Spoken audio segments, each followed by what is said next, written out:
अस्सलाम वालेकुम दोस्तों जब से कतर में कीटा कंपनी लॉन्च हुई है कि जो कि एक डिलीवरी सर्विसेज की कंपनी है, तो इस फील्ड में कंपटीशन इतना बढ़ गया है कि बहुत सारे लोगों ने, स्पेशली बांग्लादेश से और हमारे इंडियन और पाकिस्तानी भाइयों ने बहुत सारे छोटे छोटे और बड़े बड़े फ्रॉड करने शुरू कर दिए हैं। तो बहुत सारे केसेस मेरे सामने आए हैं, बहुत सारे लोगों ने मुझसे कांटेक्ट किया है और अपनी अपनी प्रॉब्लम्स बताई हैं कि हमारे साथ ऐसा हो रहा है, वैसा हो रहा है।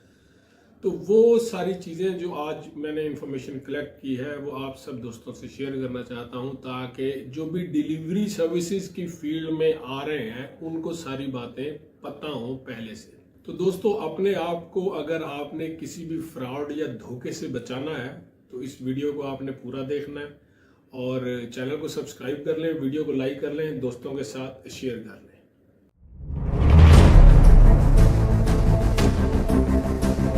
तो दोस्तों चलिए बात शुरू करते हैं। बात यह है कि जब से कीटा कंपनी लॉन्च हुई है, इससे पहले कतर में सोनूनू और रफीक और तालिबात के नाम से भी कंपनियां थी। तालिबात जो कि बड़ा नाम है, जो कि दुबई में भी काम कर रहा है।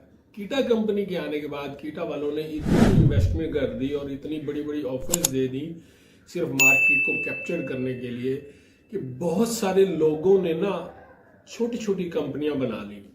बहुत सारे बांग्लादेशी लोगों ने, बहुत सारे पाकिस्तानीज ने, इंडियंस ने वो छोटी छोटी कंपनीज बना के उन्होंने उस पर वीज़े हासिल किए। वीज़े हासिल करके डिलीवरी सर्विसेज के नाम पे वीज़े उन्होंने सेल करना शुरू कर दिए, जिसको गैर कानूनी कहा जाता है। वीज़े आप सेल नहीं कर सकते। अगर आपकी कंपनी, आपने कंपनी बनाई है, आपने लोगों को बुलाया है, तो उनको आप अपने पास जॉब पे रखेंगे। लेकिन यहाँ पे क्या हो रहा है कि अगर फॉर एन एग्जांपल आपने कंपनी बनाई है, तो आपको अगर गवर्नमेंट ने आपकी कंपनी पे 10 वीज़े दिए हैं, पाकिस्तान से या इंडिया से या नेपाल से या कहीं से भी, आप उन 10 लोगों को बुलाते हैं। एक तो आप उनसे ओवर चार्ज करते हैं, 2000 का वीज़ा होता है तो आप उनको 5 या 6000 में वीज़ा सेल करते हैं। फिर उसके अलावा आप ये करते हैं कि उनको ये कहते हैं कि जॉब आपने खुद ढूंढनी होगी, क्योंकि डेफिनेटली जो भी इंडिया, पाकिस्तान या बांग्लादेश से आ रहा है या नेपाल से आ रहा है, उसके पास मोटरसाइकिल का ड्राइविंग लाइसेंस नहीं होता, ना कार का लाइसेंस होता है। तो इसलिए उसको यहाँ पे रुकना, लाइसेंस लेना, लाइसेंस लेने के बाद ही वो डिलीवरी के काबिल होगा कि वो डिलीवरी सर्विसेज की कंपनी में जॉब कर सके या वहाँ पे उसकी इनकम शुरू हो सके। इस पूरे प्रोसेस पे खर्चा होता है। एक आदमी जो कि दूसरे मुल्क से आता है, वो यहाँ आके उसको 2-3 महीने लगते हैं लाइसेंस लेने के लिए। फिर वो 2-3 महीने का रहना, खाना पीना, वो खर्चा भी कंपनी के जिम्मा होता है। तो फिर जब उसको मोटरसाइकिल का लाइसेंस मिल जाता है, तब जाके वो डिलीवरी सर्विसेज में जॉब करने के काबिल होता है। तो इस सारे प्रोसेस से बचने के लिए, इस सारी तामझाम से बचने के लिए, तो ये लोग क्या करते हैं, ये सिर्फ उनको बुलाते हैं और बुला के उनको वीज़े के पैसे ले लेते हैं और कहते हैं जॉब आप अपनी खुद ढूंढें। अब जॉब्स तो मिलती नहीं डेफिनेटली। जब तक आपके पास कोई स्किल नहीं होगा, तब तक आपको कोई जॉब नहीं मिलेगी। एक आम आदमी आता है जो कि ये सोच के कि मैं वहाँ पे जाके डिलीवरी राइडर बन जाऊँगा, तो उसको कोई नॉर्मल जॉब तो मिलेगी नहीं। तो इसीलिए यहाँ पे आके बहुत सारे लोग जो है फंस जाते हैं और फिर परेशान होते हैं कि ये हमारे साथ क्या हो रहा है।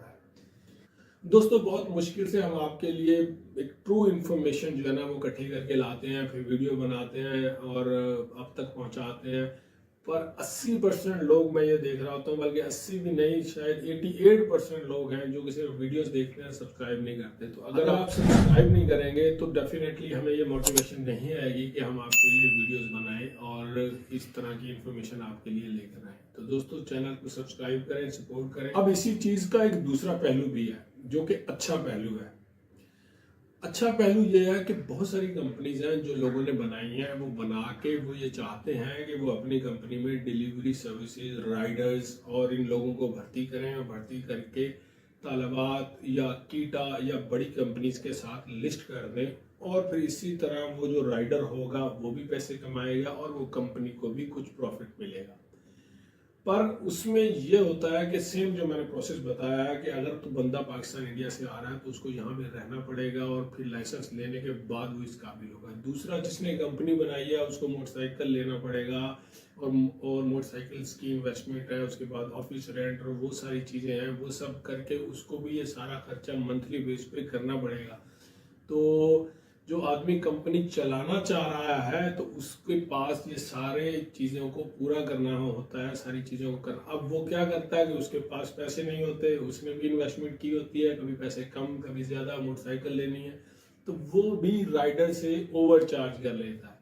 वो जब उसको बुलाता है वहाँ से तो उसका 2000 का वीज़ा होता है तो उससे 6000, 7000, 8000 ले लेता है और फिर इस तरह करके वो राइडर यहाँ पे आता है। वो पहले से कर्जे में होता है राइडर, और यहाँ पे आने के बाद फिर वो 2-3 महीने उसको और लगते हैं लाइसेंस लेने में, तो फिर और भी कर्जे पे आ जाता है। वो इस तरह करके वो जब तक वो मोटरसाइकिल पे बैठने के काबिल होता है तो वो उसका 8-10 हज़ार रियाल खर्च हो चुका होता है, जो कि पाकिस्तानी रुपए में कम से कम 20-7.5 लाख रुपए बनते हैं।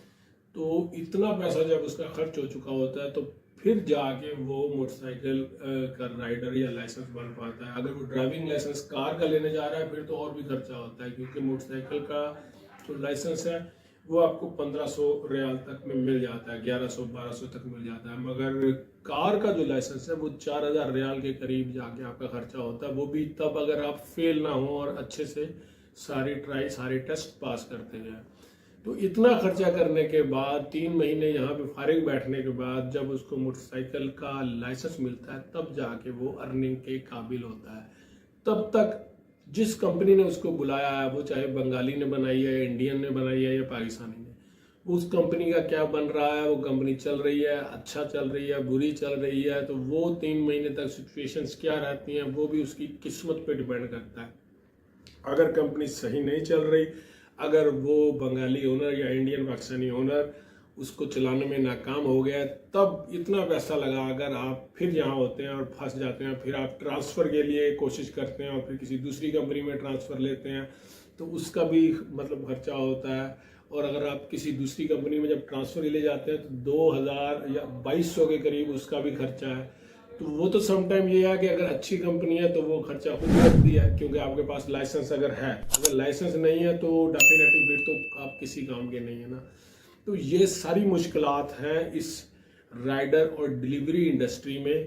तो जो भी दोस्त आना चाहते हैं वो ये देख के आए ज़रूर कि जिस कंपनी में वो जा रहे हैं उस कंपनी की वर्थ क्या है, वो कंपनी वाकया ही इस फील्ड में काम करना चाह रही है या सिर्फ वीज़ा सेल आउट करना चाह रही है। अब वो लोग कैसे हैं, कंपनी के ओनर कैसे हैं, एक एक चीज़ को सर्च करके अच्छी तरह जान के फिर आप इस सर्विस को अवेल करें और इस फील्ड में आएँ।